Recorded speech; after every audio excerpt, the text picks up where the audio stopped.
जय जगन्नाथ साଙ୍ଗମାନେ ଏଇଥିଲା ହୋଲିର ଭିଡ଼ିଓ ଦେଖନ୍ତୁ। ଆମେ ସମସ୍ତେ ଆଣ୍ଟିଙ୍କ ଘରକୁ ଯାଇଥିଲୁ, ସେଠି ସମସ୍ତେ ମିଶିକି ହୋଲି ଖେଳିଲୁ। ଇଏ ଥିଲା ମୋ ଫ୍ରେଣ୍ଡ ଦିଦି, ତା ଫ୍ରେଣ୍ଡ ସାଙ୍ଗରେ ମିଶିକି ହୋଲି ଖେଳିଲା, ମୁଁ ମୋ ଫ୍ରେଣ୍ଡ ସାଙ୍ଗରେ ମିଶିକି ହୋଲି ଖେଳିଲି।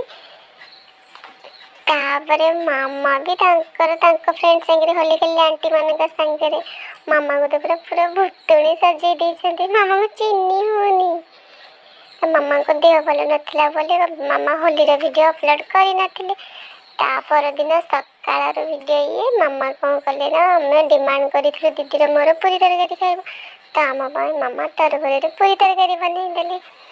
ତାପରେ ମାମା ମୋତେ ନେଇକି ଟେବୁଲ ଉପରେ ବସିଦେଲେ ଖାଇବାକୁ। ମୁଁ କେଉଁ ଟେବୁଲ ଉପରେ ବସି ଖାଇବି ଯେ, ମୁଁ ତ ଭାରି ଜିଦିଆ ନା, ବାହାରେ ନେଇକି ବସିଦେଲେ ମୁଁ ପାରା ଦେଖି ଦେଖି ସବୁ ଖାଇଦେଲି।